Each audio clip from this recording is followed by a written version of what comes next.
Merci, Monsieur le Président. Sur l'histoire des langues, je crois qu'il faut être tout relatif. Et comme point de relativité, le premier qui me vient à l'esprit, c'est Charlemagne.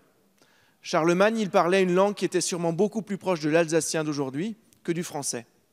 Eh bien, c'est bien la preuve que l'histoire de la langue française, l'histoire de la langue qui progressivement s'est imposée sur le territoire français, elle n'est peut-être pas aussi simple que cela, et elle devrait aujourd'hui respecter davantage la liberté et l'histoire de nos territoires.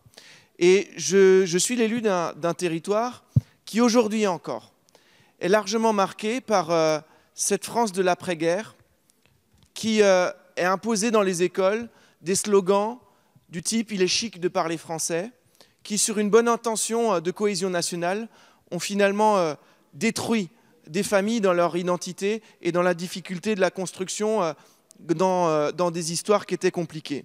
Sur des territoires frontaliers, beaucoup, mais aussi, je pense, sur d'autres territoires au niveau national qui ont une histoire particulière avec la langue. Et je ne suis pas d'accord sur ces questions d'intégration. Moi, je suis le député d'un territoire qui s'appelle le bassin potassique. C'était un territoire minier qui, jusqu'à il y a une quinzaine d'années, a largement fait appel à l'immigration, je pense notamment à l'Europe de l'Est, pour contribuer à l'exploitation des mines de potasse d'Alsace. Eh bien, le facteur d'intégration au fond des mines de potasse d'Alsace, c'était l'alsacien.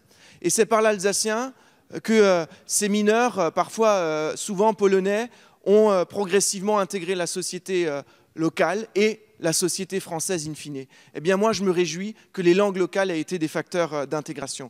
Et il y a un vrai enjeu de politique publique, parce que la ratification complète de la charte des langues régionales et minoritaires est un enjeu, et aujourd'hui est empêchée par la rédaction telle qu'elle est formulée de notre Constitution. Je pense qu'il faut être ambitieux, et il y a là toute une série d'amendements qui méritent notre plus grande attention. Merci.